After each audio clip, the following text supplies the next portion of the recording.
নারী বিষয়ক সংস্কার কমিশন তাদের প্রস্তাবনা পেশ করেছে ৩ শতাধিক পৃষ্ঠার দীর্ঘ প্রস্তাবনা। আজ আমরা সংক্ষিপ্ত আকারে সেই ৩ শতাধিক পৃষ্ঠার এই সংস্কার কমিশনের প্রস্তাবনায় সুপারিশে কি কি বিষয় আছে সেগুলো খুব সংক্ষেপে আপনাদের সামনে তুলে ধরার চেষ্টা করব ইনশাআল্লাহ। আসলে আমরা জানি কি আছে এখানে। ধর্মভিত্তিক পারিবারিক আইন, নারীর প্রতি বৈষম্য বিদ্যমান, ধর্মের কারণে নারী নাকি জুলুমের শিকার হয়, নারীর উন্নয়নের পথে যত প্রচেষ্টা হয় প্রায় ধর্মীয় গোষ্ঠীর প্রতিরোধের মুখে পড়ে। অবৈধ হারাম কাজের সঙ্গী তো রাখাই যাচ্ছে, আইনে তো নিষেধ নেই, তাহলে বিবাহ করে ফেললে সম্পদের অর্ধেক দিয়ে দেওয়া লাগবে। ৭৪ নম্বর পৃষ্ঠায় বৈবাহিক ধর্ষণের কথা বলা আছে।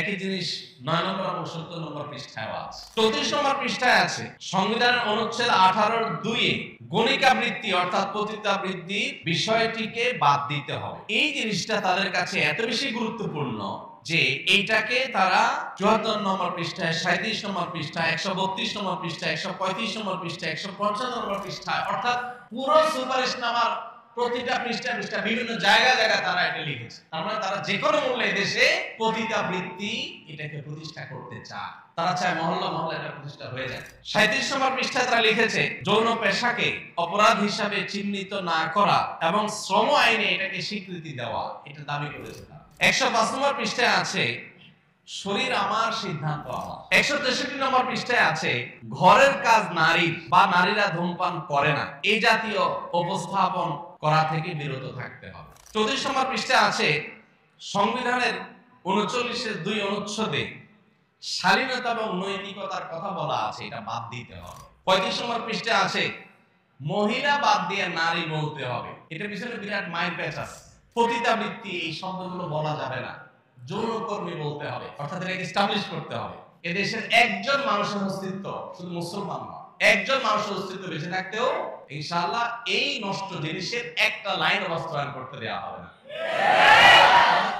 সময়ের সবচেয়ে আলোচিত বিষয়গুলোর মধ্যে থেকে একটি হলো নতুন বাংলাদেশে সংস্কার কার্যক্রম চলমান আছে। একটি দেশ ৫০ বছর বয়স পার হলেও কাঙ্ক্ষিত উন্নতি, অগ্রগতি এবং প্রত্যাশিত ডেভেলপমেন্টের পর্যায়ে যেতে পারেনি।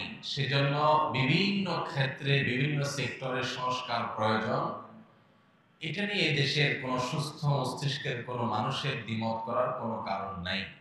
আমাদের পরে স্বাধীনতা অর্জন করা বহু দেশ আমাদের চোখের সামনে আমরা দেখতে পাই যারা আমাদের চাইতে ৫০, কেউ ১০০ বছর এগিয়ে আছে। অর্থাৎ আমরা আরো ৫০-১০০ বছর পর হয়তো তাদেরকে স্পর্শ করতে পারি কিনা সন্দেহ। তো এইরকম একটা পরিস্থিতিতে দেশে বিভিন্ন সেক্টরে সংস্কার হচ্ছে, সংস্কার হবে, সেটাই স্বাভাবিক। তাছাড়া সংস্কার এটা একটা চলমান প্রক্রিয়া। সংশোধনী, ভুলভ্রান্তিকে ঠিকঠাক করে নতুন করে পথ চলা, এটা আমাদের প্রত্যেকটা মানুষের জীবনের জন্য গুরুত্বপূর্ণ পদক্ষেপ। কিন্তু সংস্কার করে যদি মানুষ যে অবস্থানে আছে তার চাইতে আরো নিচের দিকে যাওয়ার মতো কোনো ভূমিকা নেওয়া হয়, তাহলে সেই সংস্কার অবশ্যই নিন্দনীয়, নিকৃষ্ট এবং সেই সংস্কার কখনো সাধুবাদ পাওয়ার উপযুক্ত নয়। সম্প্রতি বিভিন্ন সেক্টরে যে সংস্কার চলছে এর মধ্যে নারী বিষয়ক সংস্কার কমিশন তাদের প্রস্তাবনা পেশ করেছে ৩ শতাধিক পৃষ্ঠার দীর্ঘ প্রস্তাবনা। আপনারা অনেকে ইতিমধ্যে সেই প্রস্তাবনার বিরুদ্ধে নিন্দার ঝড় চতুর্দিক থেকে উঠতে দেখেছেন, শুনেছেন। সমালোচনার বাণ আপনারা অনেকে উপলব্ধি করেছেন, অনুভব করেছেন। আজ আমরা সংক্ষিপ্ত আকারে সেই ৩ শতাধিক পৃষ্ঠার এই সংস্কার কমিশনের প্রস্তাবনায় সুপারিশে কি কি বিষয় আছে সেগুলো খুব সংক্ষেপে আপনাদের সামনে তুলে ধরার চেষ্টা করব। এই সংস্কার কমিশন যে প্রস্তাবনা পেশ করেছে, এই প্রস্তাবনা রীতিমতো আমাদের সমাজের সকল ধর্মের, শুধু মুসলমান নয়, মুসলিম, খ্রিস্টান, বৌদ্ধ, হিন্দু সকল ধর্মের মানুষের বিরুদ্ধে বাংলাদেশের সব মানুষ এই 4 ধর্মের মধ্যেই প্রায় সীমাবদ্ধ, সীমিত সংখ্যক কিছু নাস্তিক বাদ দিয়ে। তার মানে গোটা বাংলাদেশের সমস্ত মানুষের মূল্যবোধ, চিন্তা, দর্শন, বিশ্বাস এর সঙ্গে যুদ্ধের ঘোষণা করেছে কেমন যেন এই সংস্কার কমিশন। একটা সংস্কার প্রস্তাবনার 2টা বা 3টা বা 4টা 5টা পয়েন্ট নিয়ে আপত্তি থাকতে পারে, কিন্তু এমন এক সংস্কার প্রস্তাবনা তারা জমা দিয়েছেন যার প্রতিটি পাতায় পাতায়, প্রতিটা পৃষ্ঠায় পৃষ্ঠায় রীতিমতো আপত্তি নয়, শরীরে যে কোনো বিশ্বাসী মানুষের গায়ে আগুন ধরবার মতো অনেক পয়েন্ট এখানে রয়েছে। সবচেয়ে অবাক করা বিষয় হলো, আপনারা নিশ্চয়ই সোশ্যাল মিডিয়ার কল্যাণে, মূলধারা মিডিয়াগুলোর কল্যাণে দেখতে পেয়েছেন যে নারী বিষয়ক সংস্কার কমিশনে যারা আছেন, একজন থেকে লেবাস লাগিয়ে আনা হয়েছে, এর বাইরে বাকি যারা আছে পুরো টিম মাননীয় প্রধান উপদেষ্টার সাথে তারা একসাথে ছবি তুলেছেন, পত্রপত্রিকা সেগুলো ফলো করে প্রচার হয়েছে।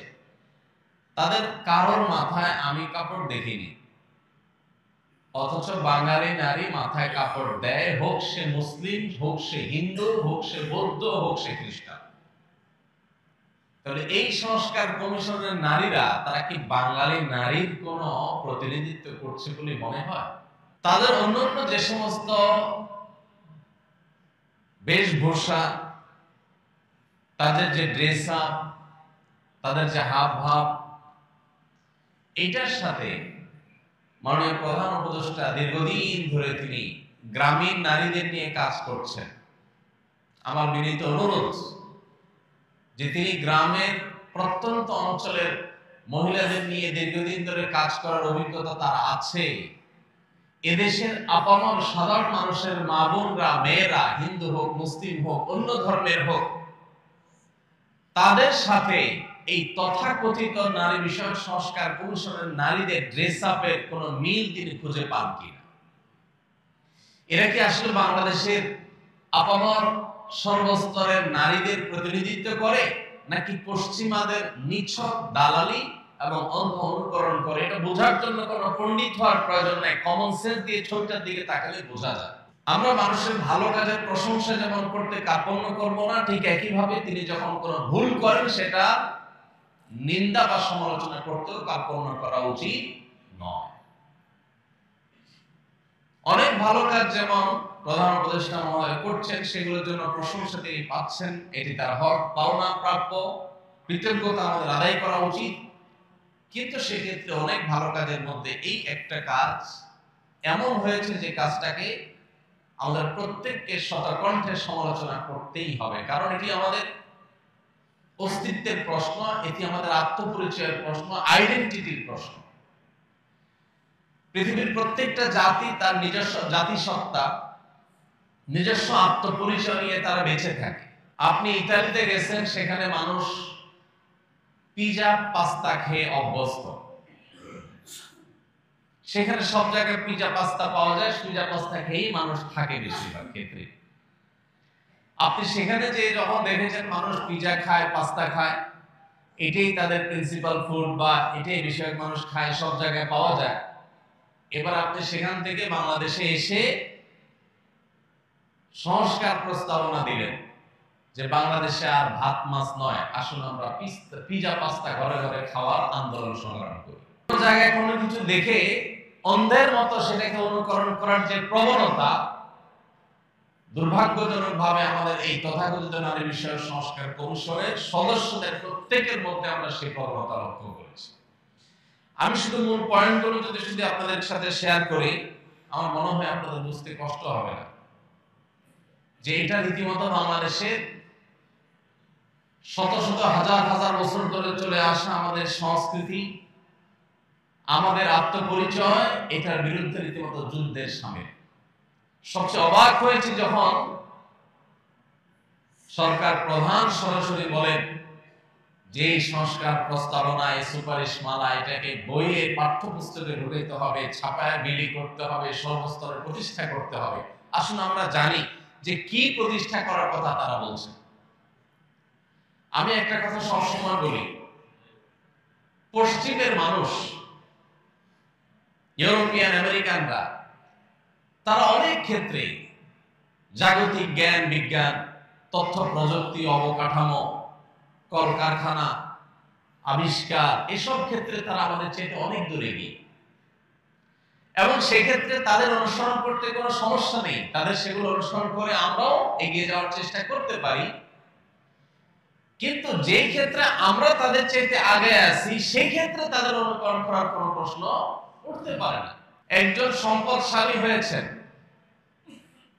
তিনি যদি বৈধ উপায়ে সম্পদ উপার্জন করে থাকেন, আপনি তার মতো সম্পদ উপার্জনের চেষ্টা করেন, এতটুকু ঠিক আছে।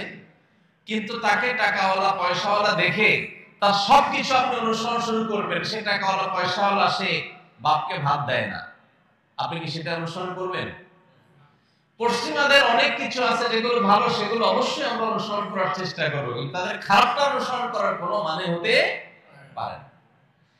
আমি এই জন্য বলি, জাগতিক জ্ঞান বিজ্ঞান, তথ্য প্রযুক্তি ইত্যাদিতে তারা যদি আমাদের চাইতে 200 বছর এগিয়ে থাকে, ফ্যামিলি ব্যবস্থাপনা, পারিবারিক ব্যবস্থাপনা, দাম্পত্য সুখ শান্তির ক্ষেত্রে আমরা তাদের চাইতে 400 বছর এগিয়ে আছি। অতএব এই ক্ষেত্রে তাদের অনুসরণ করা এটা অগ্রসরতা নয়, এটা পাশ্চাত্যপদতা, এটা সামনে যাওয়া নয়, এটা পিছিয়ে যাওয়া। পশ্চিমারা নারীকে কি দিয়েছে এটা বোঝার জন্য আপনি শুধুমাত্র পশ্চিমে নারীদের ইসলাম গ্রহণের প্রবণতার দিকে তাকালেই যথেষ্ট হবে। প্রত্যেকটা দেশে দেখবেন পুরুষের তুলনায় মেয়েরা ইসলামের দিকে বেশি আসছে, কারণ সেখানকার মেয়েদের বুঝতে আর বাকি নাই যে অধিকারের নাম দিয়ে এরা আমাদের ধ্বংসের দ্বার প্রান্তে দাঁড় করিয়ে দিয়েছে। তো এইরকম কিছু বস্তা পচা সস্তা প্রস্তাবনা এই নারী বিষয়ক সংস্কার কমিশন প্রস্তাব করেছে।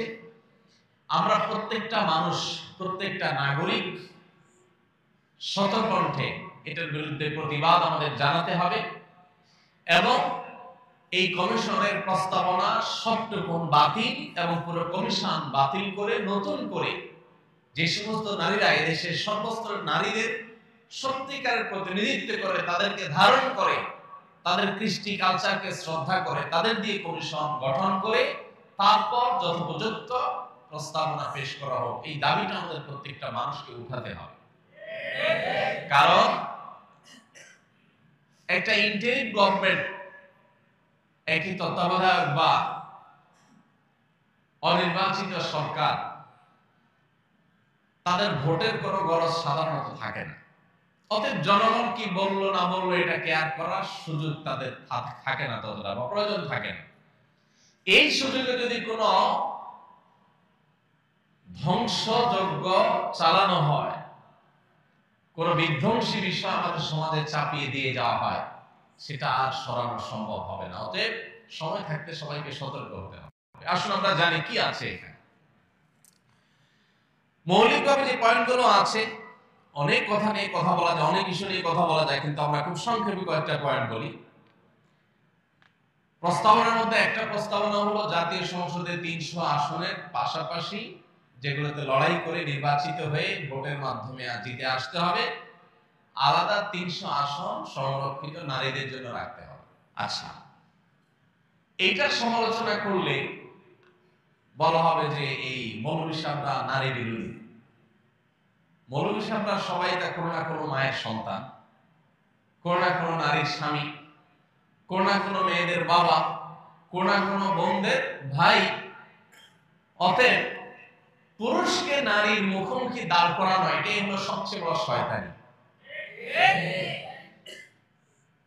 সংরক্ষিত আসন মানে কোটা, যে কোটার বিরুদ্ধে এত সংগ্রাম, এত যুদ্ধ, এত বড় পরিবর্তন নারী বিষয়ক সংস্কার কমিশন আবার প্রস্তাব করছে, সেই কোটা 5%, 10% না, পুরো 50%, 50%, অর্থাৎ 300 আসনের পার্সেন্ট, 300 আসনের পাশাপাশি 300 আসন নারীদের জন্য সংরক্ষিত রাখতে হবে।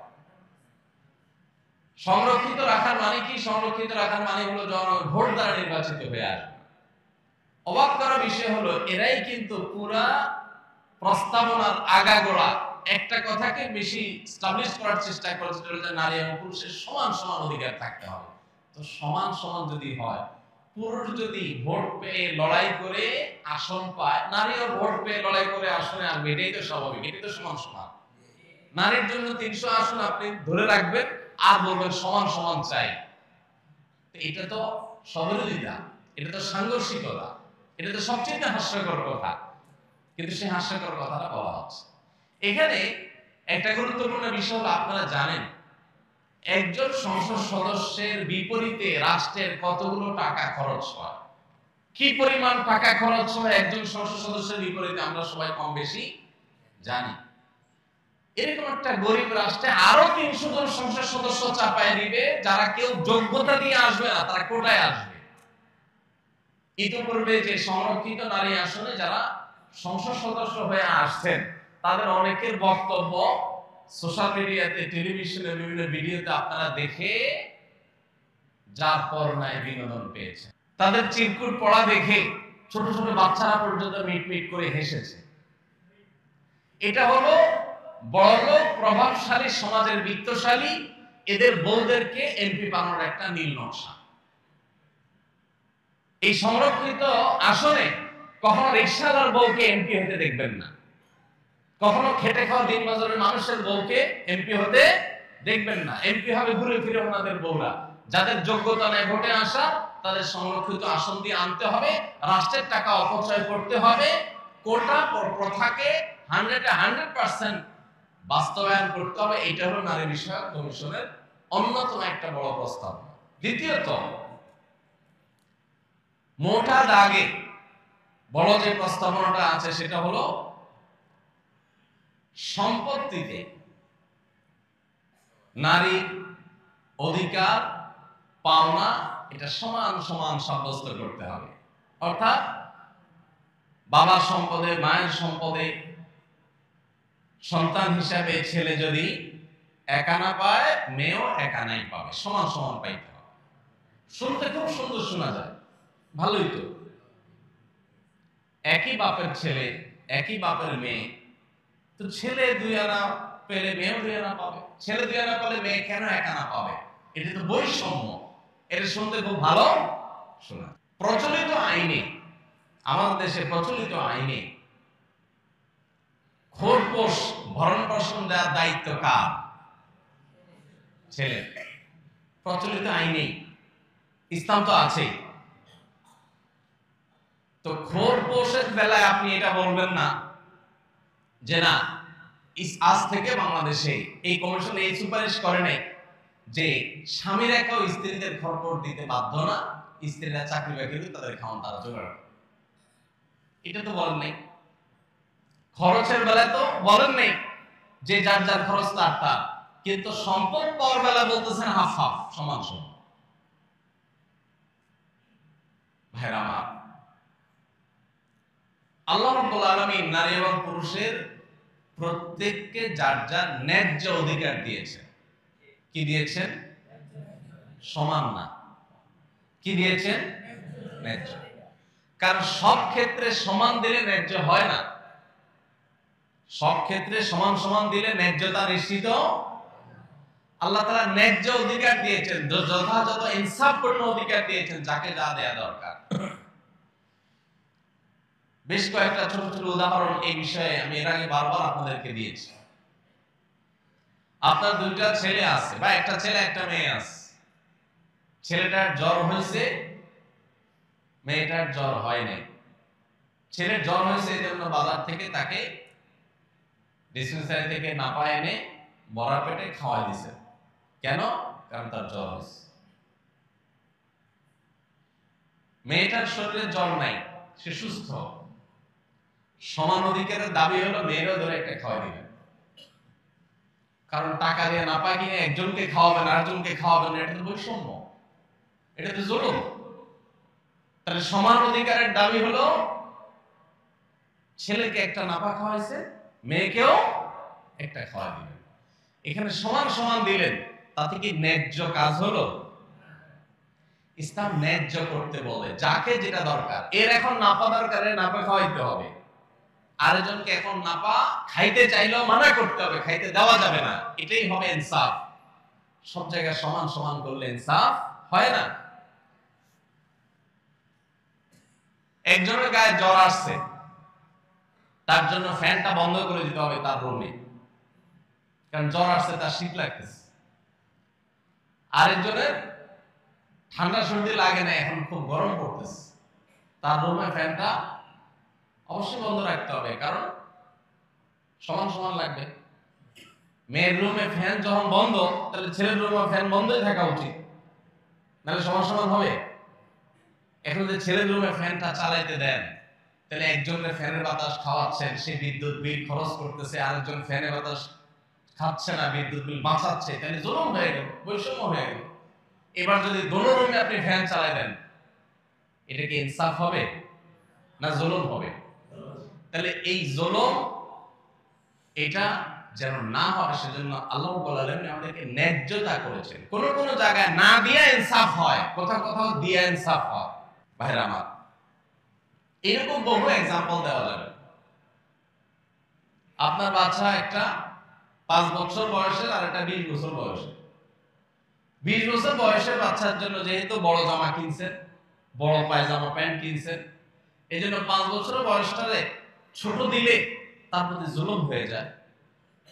একজনের 2 হাতের জামা দিলেন, পায়জামা দিলেন, আরেকজনকে মাত্র 1 বিঘতের দিলেন, 1 হাতের দিলেন, এটা তো জুলুম হয়ে গেল। এই জন্য 20 বছরের টারে যে সাইজের জামা পায়জামা কিনে দিচ্ছেন, একই সাইজের জামা পায়জামা 5 বছরের টারে কিনে পরাই দিচ্ছেন। এটা হবে সমতা। এটা হবে কি?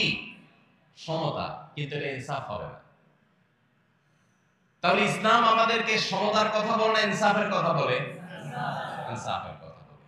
ভাইরা আমার, এরকম বহু উদাহরণ দিয়ে বোঝানো যাবে আল্লাহ রাব্বুল আলামিন মেয়েদেরকে সম্পদে যে ছেলেদের অর্ধেক সম্পদ দিতে বলেছেন, ভাগ রেখেছেন, এটা ন্যায্যতার প্রয়োজনে। এখানে সমান সমান দিলে ন্যায্যতা নিশ্চিত হবে, কারণ ভরণ পোষণ এবং ক্ষয় খরচের সকল বিষয়ে ছেলেকে দায়িত্ব দেওয়া হয়েছে। একজনকে আপনি 10 টাকা দিয়ে বললেন বাজার থেকে এটা আনো, ওইটা আনো, ওইটা আনো, ওইটা আনো। আরেকজনকে 5 টাকা দিয়ে বললেন তোমার কিচ্ছু আনতে হবে না তোমার। এখন যদি বলে যে কেন একজনকে 5 টাকা দেওয়া হলো, তার প্রতি জুলুম করা হয়েছে, এটা যেরকম মূর্খতা সুলভ প্রশ্ন, ঠিক একই ভাবে আল্লাহ তাআলার বিধান নিয়ে প্রশ্ন তোলা এটাও মূর্খতা সুলভ প্রশ্ন। নারী অধিকার কমিশন মোটা দাগে এই প্রস্তাবনা তার সামনে আছে। এরপর আসেন, আমি সময় কম, পড়ে শোনায় যাই। তাদের এই সংস্কার কমিশনের প্রথম পৃষ্ঠায় আছে, ধর্মভিত্তিক পারিবারিক আইন নারীর প্রতি বৈষম্য, আইনে নারীর প্রতি বৈষম্য বিদ্যমান। ধর্মভিত্তিক পারিবারিক আইন যদি থাকে সমাজে, ধর্মের কারণে নারী নাকি জুলুমের শিকার হয়। ইসলাম নারীদের প্রতি নাকি জুলুম করে, যেমন বিয়ে, তালাক, উত্তরাধিকার, এগুলোতে নাকি, এগুলো ধর্মভিত্তিক পারিবারিক আইনের কারণে এগুলোতে নাকি নারী জুলুমের শিকার হয়, বৈষম্যের শিকার হয়। এটা নিয়ে আলাদা আলাদা করে আলোচনা করা যায়, লম্বা আলোচনা করা যায়, কিন্তু সময় আমাদের নাই, প্রয়োজন খুব একটা নাই। তালাক ছেলেরা দিবে, মেয়েরা দিবে না, এটা হলো শরিয়ার আইন। এখন এদের দাবি হলো মেয়েরাও তালাক দিতে পারতে হবে, সমান সমান অধিকার থাকতে হবে। ছেলে মেয়ে উভয়ের হাতে, এক পক্ষের হাতে তালাক দেওয়ার পাওয়ার আছে, তাতেই বিয়ে যে পরিমাণ হয় ভাঙে সে পরিমাণ। যদি উভয় পক্ষের হাতে তালাক দেওয়ার ক্ষমতা দেওয়া হয়, তাহলে বিয়ে আর একটাও টিকবে না। আল্লাহ কেন নিষেধ করেছেন সেটা বোঝার মতো ঘিলু বা মগজ তোমার মাথায় হয়তো নাই, তুমি আল্লাহর আইন নিয়ে প্রশ্ন তুলতে আসছো।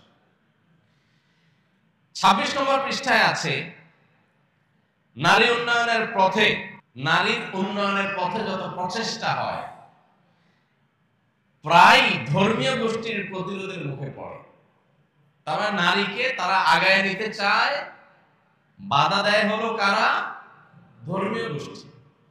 আমার প্রশ্ন, বাংলাদেশের মানুষ তো ধর্মপ্রাণ, হিন্দুরা, মুসলমানরা, খ্রিস্টানরা, বৌদ্ধরা, প্রত্যেকে যার যার ধর্মের ব্যাপারে ধর্মপ্রাণ। বাংলাদেশের মানুষের ধর্মপ্রাণ হওয়ার ব্যাপারে পৃথিবীর কারোর কোনো দ্বিমত পোষণ করার কোনো কারণ নাই।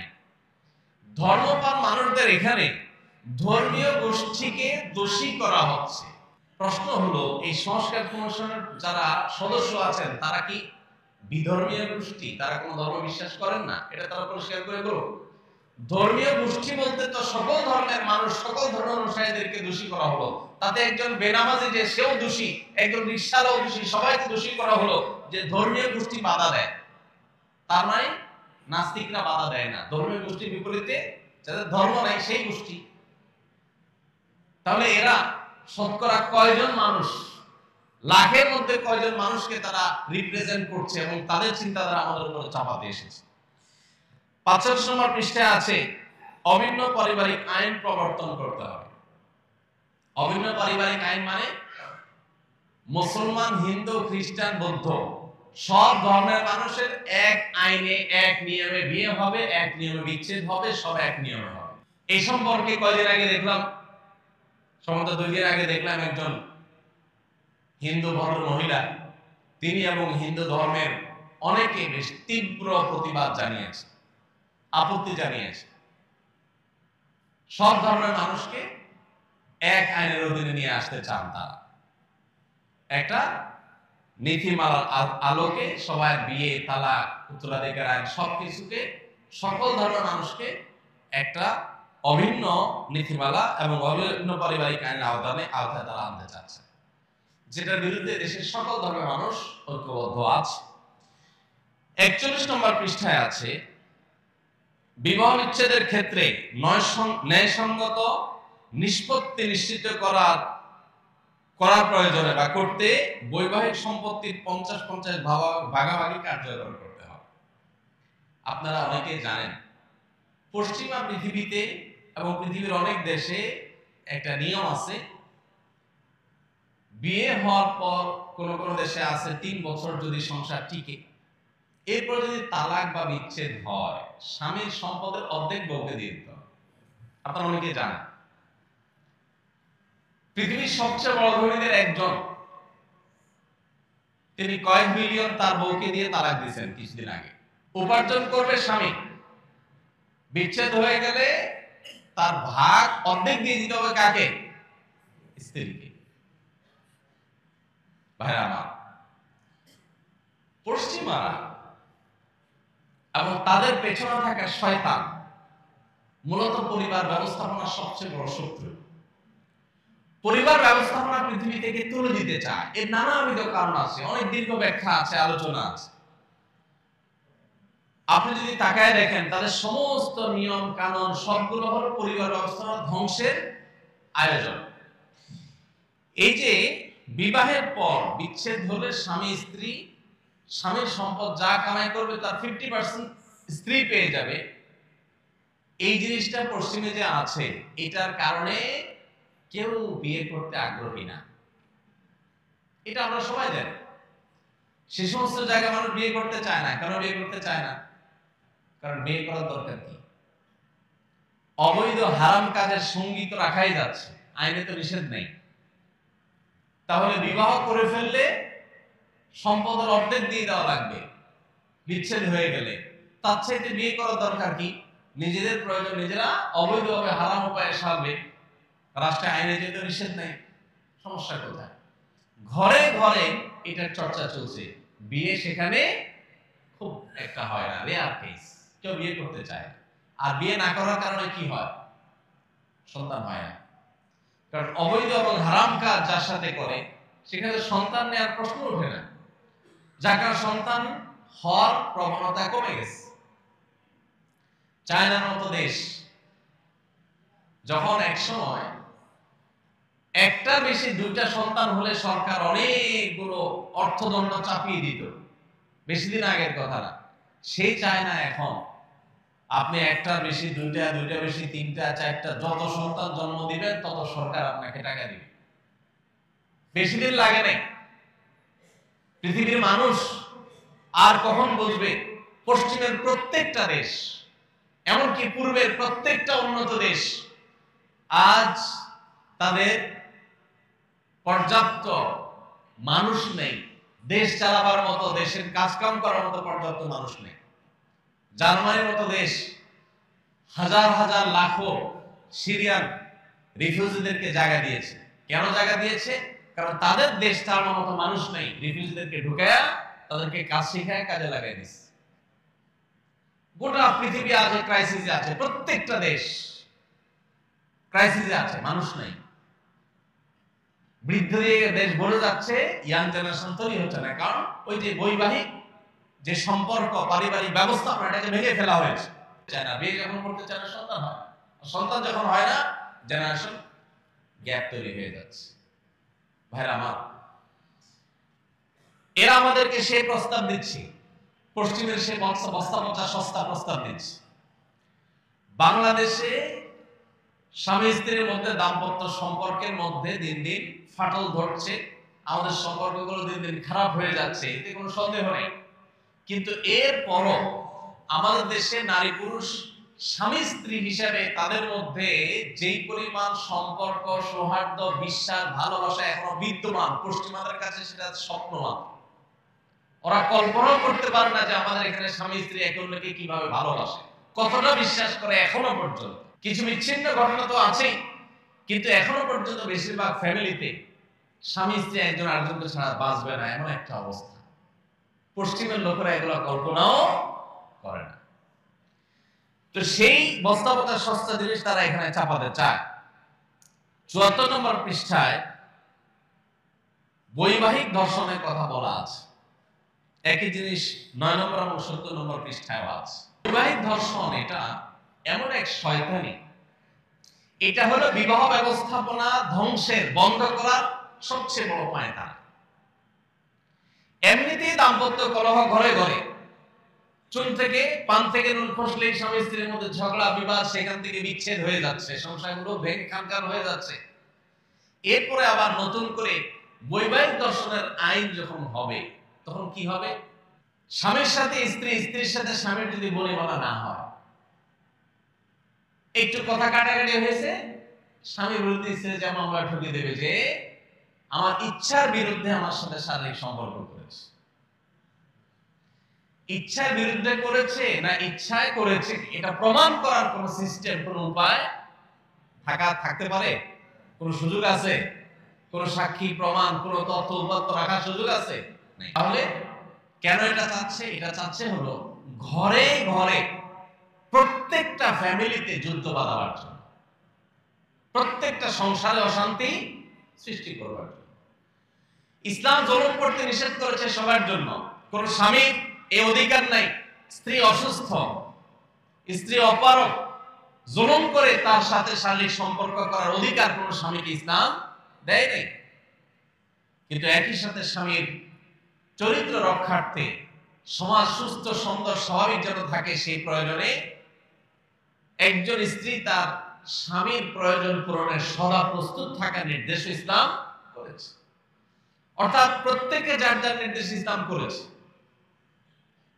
এখানে স্বামী স্ত্রী পরস্পরের মধ্যে স্বামী স্ত্রী সুলভ জোড়াজুড়ি, এটা সকল সমাজের, সকল সংসারের, সকল মানুষের কাছে স্বীকৃত। কখনো কখনো স্বামী স্ত্রীর মধ্যে শারীরিক সম্পর্ক যেরকম মৃদু জোড়াজুড়ি গ্রহণযোগ্য পর্যায় পর্যন্ত চলে, অগ্রহণযোগ্য পর্যায়ে জুলুম পর্যায়ে চলে না, ঠিক তেমনি ভাবে স্বামী স্ত্রীর মধ্যে টাকা পয়সা নিয়ে, মার্কেটিং নিয়ে, খাওয়া দাওয়া নিয়ে, শপিং নিয়ে, বিভিন্ন আপনার রেস্টুরেন্টে যাওয়া নিয়ে, কোথাও ঘুরতে যাওয়া নিয়েও মৃদু জোড়াজুড়ি হয়। এখন কোন স্ত্রী যদি তার স্বামীর পকেট থেকে টাকা নেয়, অনেক সময় টানাটানি হয়, হাতাহাতি হয়, মৃদু জোড়াজুড়ি হয়, এগুলো স্বামী স্ত্রী সুলভ, বন্ধু সুলভ জোড়াজুড়ি। স্বামী হয়তো রেস্টুরেন্টে যেতে চাচ্ছে না, স্ত্রী বলছে হ্যাঁ জামা গায়ে দাও, বের হওয়া, তোমাকে যেতেই হবে আজকে। ইচ্ছার বাইরে একটু জোর করেই নিয়ে গেল।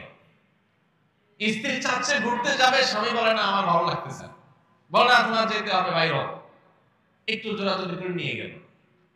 তাহলে সেটাকে বৈবাহিক ডাকাতি নাম দেন, বৈবাহিক ছিনতাই নাম দেন, কি বলেন? ঘরে ঘরে প্রত্যেকটা পরিবার অশান্তি সৃষ্টি করার জন্য এই যে শয়তানের নীল নকশা এদেশে সুপারিশ হিসাবে পেশ করা হয়েছে, এটার প্রত্যেকটা পয়েন্ট প্রতিটা লাইন পৃষ্ঠা আপনি পড়লে দেখবেন এই পুরোটা হচ্ছে আমাদের সমাজকে ধ্বংস করার একটা মহা আয়োজন। প্রিয় ভাইরা আমার, 34 নম্বর পৃষ্ঠায় আছে সংবিধানের অনুচ্ছেদ 18(2)-এ গণিকাবৃত্তি অর্থাৎ পতিতাবৃত্তির বিষয়টিকে বাদ দিতে হবে। পতিতাবৃত্তি এটা আমাদের আইনে অবৈধ, এটাকে বাদ দিতে হবে, অর্থাৎ এটাকে বৈধতা দিতে হবে। এবং জনস্বাস্থ্য ও নৈতিকতার নামে যৌনকর্মীদের পেশাকে নিরোধ করা মানবাধিকারের লঙ্ঘন। কি মানবাধিকারের সবক শুনাইতে আসছে চিন্তা করে। ফিলিস্তিনে মানুষ মেরে কয়লা করে ফেলছে, এটা নিয়ে কোনো শব্দ নেই, সেখানে মানবাধিকার কোনো লঙ্ঘন হচ্ছে না। মানবাধিকার লঙ্ঘন হচ্ছে কোথায়? পতিতাবৃত্তি করতে না দিলে নাকি মানবাধিকার লঙ্ঘন হচ্ছে। একজন নারী তার ভরণ পোষণের ব্যবস্থা যদি তার স্বামী, তার বাবা, তার ভাই না করে, ইসলামী শরিয়ার বিধান অনুযায়ী রাষ্ট্র তার সমস্ত খরচ খরচা দিতে বাধ্য। রাষ্ট্র করবে, সমাজ করবে, সেটা না করে তাকে পতিতাবৃত্তির পথে আপনি অগ্রসর করে দিচ্ছেন। এদেশে যত নারী এই জঘন্য কর্মে, এই ঘৃণ্য কর্মে যারা লিপ্ত হয়েছেন বা যারা এটাকে পেশা হিসেবে বেছে নিয়েছেন, একজন একজন করে যদি সবার সাক্ষাৎকার সংগ্রহ করা হয়, দেখা যাবে প্রত্যেকের জীবনে প্যাথেটিক ইতিহাস আছে। কেউ এখানে স্বেচ্ছায় আসে নাই, তাদেরকে কোনো দালাল চক্র জুলুম করে অন্যায়ভাবে তাদেরকে এই পথে এনেছে। সেখান থেকে তাদেরকে উদ্ধার করার কথা দরকার, সেটা কথা না বলে উল্টা বরং তাদের সেই কাজে যেন সারা জীবন তারা থাকে, সেই বন্দোবস্ত যারা করতে চায়, এরা নারীর বন্ধু, এরা নারীর শত্রু। আপনি নারীকে অধিকার দেওয়ার নাম করে আপনার ব্যবসা বন্দোবস্ত পাকাপোক্ত করছেন। আপনারা যারা সচেতন আছেন, পৃথিবীর খোঁজ খবর যারা রাখেন, আপনারা জানেন পর্ন ইন্ডাস্ট্রি, এই পর্ন ইন্ডাস্ট্রি হাজার হাজার কোটি টাকার বিজনেস। এখানে এই পতিতাবৃত্তির বৈধতা দিয়ে মূলত তাদের সেই ব্যবসাকে তারা জিয়ে রাখতে চায়, আর কিছু না।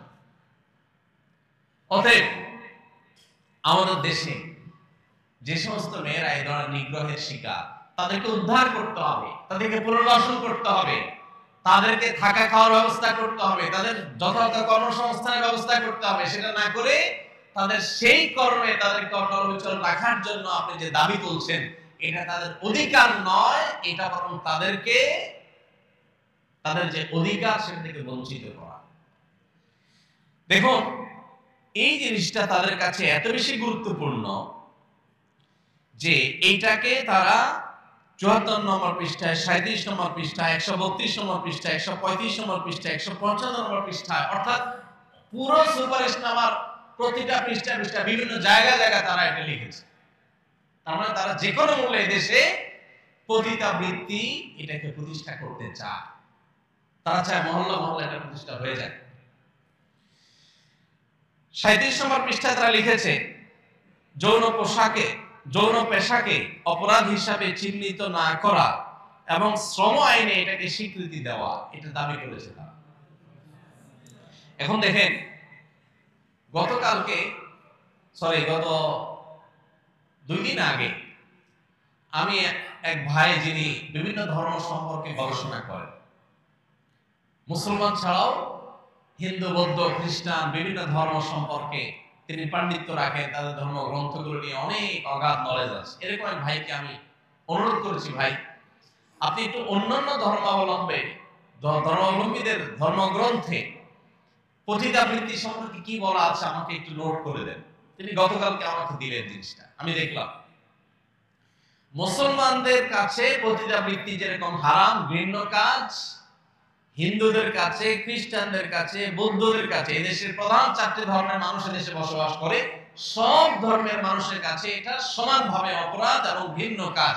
তার মানে এই ব্যাপারে বাংলাদেশের সকল ধর্মের মানুষ ঐক্যবদ্ধ আছে, একমত আছে যে পতিতাবৃত্তি এটা কোনো ভালো কাজ নয়, এটা নোংরা কাজ, জঘন্য কাজ। একজন নারীকে অনেক ভালো কাজে, সমাজের উন্নয়নমূলক কাজে ব্যবহার করা যেতে পারে, তাকে বিভিন্ন ভালো ভালো কাজে পেশা নিয়োজিত করা যেতে পারে, কিন্তু তাকে এরকম অসম্মানজনক কাজে যারা নিয়ে আসে, সেই দালালরা তাদের ব্যবসায়ী টিকায় রাখার জন্য পর্ন ইন্ডাস্ট্রির মাধ্যমে হাজার হাজার কোটি টাকা বিজনেস করার জন্য তারা এই ধরনের প্রস্তাবনা করেছে। এবারে বাংলাদেশের সকল মুসলমান শুধু না, সকল ধর্মের মানুষ একমত। সকল ধর্মের মানুষ যে বিষয়ে একমত, সে বিষয়ে কিভাবে সেটার বিরোধিতা কিভাবে একটা তথাকথিত সংস্কার কমিশন প্রস্তাব পেশ করতে পারে? আমি এই জন্য শুনতে বলেছি, এটা হলো আমাদের পরিবার ব্যবস্থাপনা, আমাদের সমাজ ব্যবস্থার বিরুদ্ধে রীতিমতো যুদ্ধের সামিল। আপনারা জানেন এইডস আরো পৃথিবীতে জঘন্য জঘন্য যত সব রোগ, যেগুলোর কারণে মানুষ নিশ্চিত মৃত্যুর করে ঢলে পড়ছে, পৃথিবীর বহু দেশ সাফার করছে এইডস সহ বিভিন্ন রোগ নিয়ে। এই রোগের প্রধান কারণই হলো এই পতিতাবৃত্তি। এর ফলে আরো সমাজে যে সমস্ত অনাচার হয়ে থাকে সেগুলোর ফিরিস্তি অনেক লম্বা। অতএব এইটাকে নাকি বৈধতা দিতে হবে, সে বিষয়ে তারা সুপারিশ করছে। 105 নম্বর পৃষ্ঠায় আছে শরীর আমার সিদ্ধান্ত আমার। ভ্রষ্ট এনজিও গুলো দীর্ঘদিন পর্যন্ত সমাজের গ্রামে গঞ্জে গোপনে গোপনে যে কথা বলতো, এখন তারা রাষ্ট্রযন্ত্র দিয়ে সে কথা বলার চেষ্টা করছে। তাদের সাহস কোথায় গিয়ে ঠেকেছে আপনি চিন্তা করতে পারেন। একজন মুসলমানের বিশ্বাস কি শরীর তার সিদ্ধান্ত তার, না শরীর যার সৃষ্টি যার সিদ্ধান্ত তার? আমরা নিজেরা আল্লাহর বিধান অনুযায়ী মানতে না পারলেও বিশ্বাস আমাদের এটা আছে, মানা উচিত। আমি পারছি না, কিন্তু উচিত আল্লাহ আমাকে সৃষ্টি করেছেন তার নির্দেশ অনুযায়ী চলা। এখানে শরীর আমার সিদ্ধান্ত আমার মানে হলো ধর্মকে সাইড করে ফেলা, কোরআন হাদিসকে সাইড করে ফেলা। 23 নম্বর পৃষ্ঠায় আছে 3 মাসের মধ্যে গর্ভপাতের বৈধতা বাস্তবায়ন করতে হবে। তার মানে খেয়াল খুশি মতো যে কেউ অবৈধ সম্পর্ক করলো, গর্ভের সন্তান চলে আসলো, 3 মাসের মধ্যে হলে সেটা গর্ভপাত করতে পারবে, এটা আইন করতে হবে, সুযোগ দিতে হবে যাতে আকাম বেশি বেশি করা যায়। এরা নাকি মানবাধিকার কর্মী। যে সন্তান মাতৃগর্ভে এসে গেছে তাকে মেডিসিন দিয়ে হত্যা করা, এই কাজটা প্রস্তাবনা যারা করতে পারে নাকি মানুষের অধিকারের কথা বলে। আস্ত মাতৃগর্ভে শিশু হত্যার কথা যারা বলে, ভ্রূণ হত্যার কথা যারা বলে, তারা নাকি মানবাধিকার কর্মী। 10 নম্বর পৃষ্ঠায় আছে রাষ্ট্র হবে ইহজাগতিক এবং মানবিক। খেয়াল করেন, রাষ্ট্র হবে ইহজাগতিক। রাষ্ট্রে পরকাল নিয়ে কোনো ভাবনার নামগন্ধ থাকতে পারবে না। 163 নম্বর পৃষ্ঠায় আছে ঘরের কাজ নারীর বা নারীরা ধূমপান করে না, এই জাতীয় উপস্থাপন করা থেকে বিরত থাকতে হবে। ঘরের কাজ নারী এটা বলা যাবে না। তাহলে কি বলতে হবে? বলতে হবে নারী ঘরের বাইরে যাবে, নারী ঘরের বাইরে যাবে।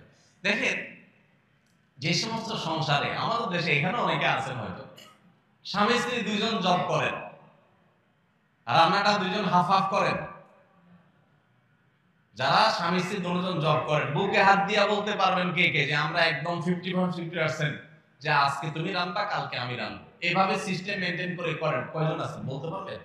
তাহলে বেচারিকে বাহিরে কাজে পাঠায় দিলেন অধিকার নাম করে, যে তুমি ঘরে কেন বসে থাকো, তোমার অধিকার আছে বাইরে যায় কাজ করা। অধিকারের নাম দিয়া পাম্পটি দিয়া তারে কামে লাগিয়ে দিলেন।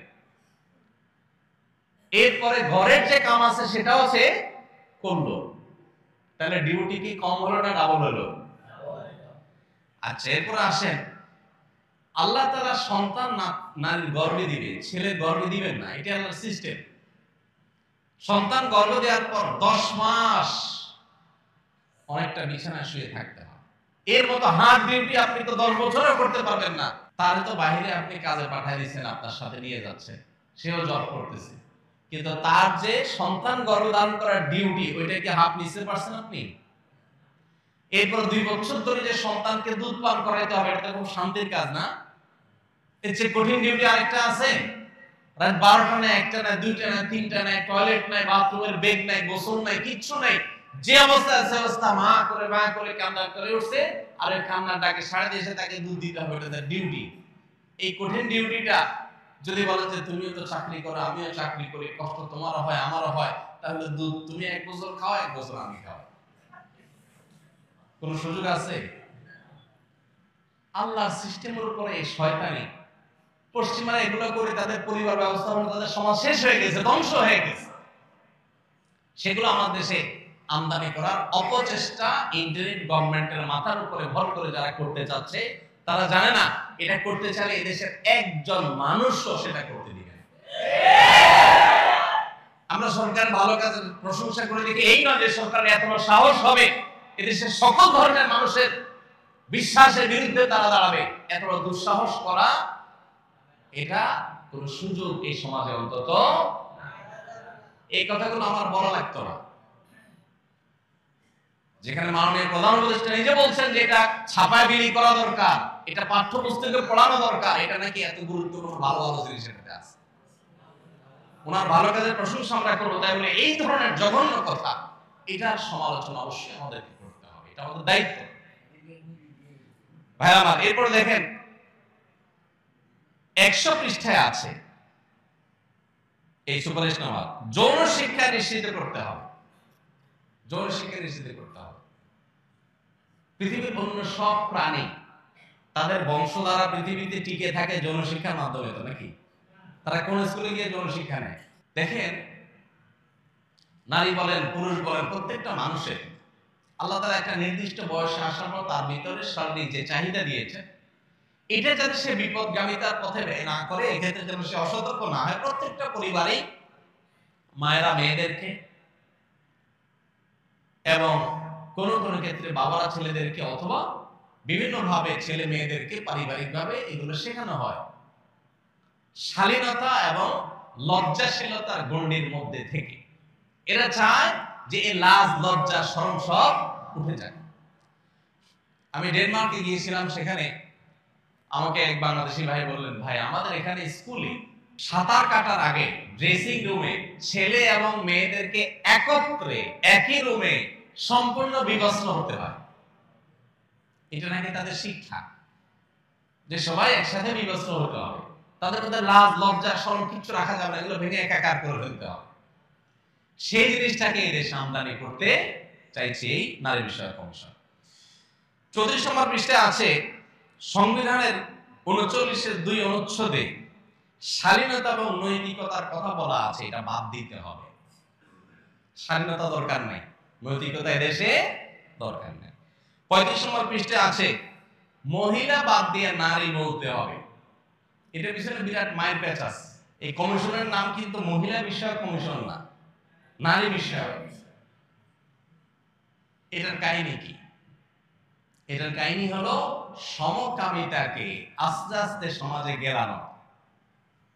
মহিলা শব্দ বললে পুরুষের বিপরীতে একেবারে পরিষ্কার দুইটা আলাদা আলাদা সত্তা, আলাদা আলাদা পরিচয় প্রকাশ পায়। এটাকে নানাভাবে দূর করে দিয়ে মধ্যখানে আরেকটা পরিচয় স্টাবলিশ করার চেষ্টা চলছে। আপনারা এখন সরকারি বিভিন্ন প্রজ্ঞাপনে, বিজ্ঞাপনে, বিভিন্ন ঘোষণাপত্র আপনারা খেয়াল করবেন যে লিঙ্গ পরিচয়ের ওখানে নারী পুরুষ, আরেকটা আছে অন্যান্য। অন্যান্য কি আবার? নারী এবং পুরুষের ছাড়া কোনো সৃষ্টি আছে? যারা হিজড়া বলছি যাদেরকে আমরা, তারাও আসলে হয় নারী নয় পুরুষ, হয়তো কোনো একটা সিম্পটম তার মধ্যে একটু বেশি আছে। আল্লাহ তাআলা কোরআনে কারীমে বলেছেন, ইন্না খালাকনাকুম মিন যাকারিন ওয়া উনসা, আমি তোমাদেরকে নারী এবং পুরুষ করে সৃষ্টি করেছি, তৃতীয় কোনো লিঙ্গ বা পরিচয় মানুষের নাই। এই অতি সম্প্রতি আপনারা দেখেন আমেরিকান সরকার পরিষ্কার করে, ট্রাম্প ক্ষমতায় এসে একদম প্রথম ঘোষণাই ছিল তার, যে মানুষের মধ্যে পুরুষ তৃতীয় কোনো লিঙ্গ বলতে কিছু নেই। এবং তার নির্বাচনের সবচেয়ে বড় সহায়তাকারী আপনার ইলন মাস্ক, তিনি বলেছেন তার সম্ভবত ছেলেটা মেয়ে হয়ে গেছে, না জানো মেয়েটা ছেলে হয়েছে। তিনি বলছেন আমার সন্তানটাকে মেরে ফেলেছে এই আইডিওলজির লোকেরা, যারা ট্রান্সজেন্ডার মতবাদে দেশে চাপাতে চায়, তারাই। অতি সম্প্রতি বেশ কয়েকটা উন্নত দেশে ইতিমধ্যে এটা নিয়ে, ইংল্যান্ড সহ বেশ কয়েকটা দেশে ইতিমধ্যে আদালতের রায় হয়ে গেছে এগুলোর বিরুদ্ধে। কিন্তু আমাদের দেশে ওই যে পুরান পাগলে ভাত নাই, নতুন পাগল বুঝাইছে, এই অবস্থা। পশ্চিমারা আস্তে আস্তে এগুলোর থেকে বের হয়ে আসতেছে, অভিভাবকরা রাস্তায় নামতেছে যে আমাদের ছেলেরা ধ্বংস হয়ে যাচ্ছে। আর আমাদের দেশে নতুন পাগলটা আস্তে আস্তে আমাদেরকে সেদিকে টানছে। এরপরে এখানে আছে 35 নম্বর পৃষ্ঠায় গণিকা বৃত্তি, পতিতা বৃত্তি, এই শব্দগুলো বলা যাবে না, যৌনকর্মী বলতে হবে, অর্থাৎ এটাকে এস্টাবলিশ করতে হবে। এদের পরিবারের লোকেরা এই ধরনের পেশায় যাওয়ার ব্যাপারে এরা উৎসাহ দেয় কিনা, এটা একটা জানার প্রশ্ন, কৌতূহল। এরা অন্যান্য মেয়েদেরকে এই পেশায় আসতে বলে। শালীনতা, নৈতিকতা এসব শব্দ ব্যবহার করতে নিষেধ করছে তারা, কারণ এগুলো করলে তাদের শয়তান, এগুলো চলে না। এই আমলে যত সংস্কার কমিশন যত সংস্কার প্রস্তাবনা করেছে, তার 2টা 4টা 6টা পয়েন্ট নিয়ে আপনার আমার কারো ভিন্ন মত থাকতে পারে, কিন্তু এই তথাকথিত নারী বিষয়ক সংস্কার কমিশন এদের এই প্রস্তাবনা আগা গোড়া পুরাটাই নর্দমায় ছুঁড়ে ফেলে দেওয়ার মতো, এই পুরাটাই ড্রেনে ফেলে দেওয়ার মতো। এদেশের একজন মানুষের অস্তিত্ব, শুধু মুসলমান না, একজন মানুষের অস্তিত্ব বেঁচে থাকতেও ইনশাআল্লাহ এই নষ্ট জিনিসের একটা লাইন বাস্তবায়ন করতে দেওয়া হবে না। প্রত্যেকটা মানুষকে সচেতন হতে হবে। কি শয়তানি আয়োজন করেছে, আমি যদি আরো সময় থাকতে সবগুলো পয়েন্ট আপনাদেরকে বলতে পারতাম, আপনারা অবাক হতেন যে 300 সম্ভবত 18 বা 3 শতাধিক পৃষ্ঠা, এই পুরো গবেষণা আপনার সুপারিশনামার মধ্যে প্রতিটা লাইনে লাইনে এই সমাজের সমস্ত কৃষ্টি কালচারের বিরুদ্ধে যুদ্ধের ঘোষণা করা হয়েছে। আল্লাহ তাআলা এদেরকে হেদায়েত দান করুন। আমাদের দেশ আর যেন ভুল পথে না যায়, আল্লাহ আমাদেরকে সেই তৌফিক দান করুন। আমাদের সবাইকে সজাগ থাকতে হবে, সতর্ক থাকতে হবে, যার যার জায়গা থেকে অনাচারের বিরুদ্ধে মুখ খুলতে হবে, প্রতিবাদ করতে হবে। আল্লাহ আমাদের সবাইকে সেই তৌফিক দান করুন।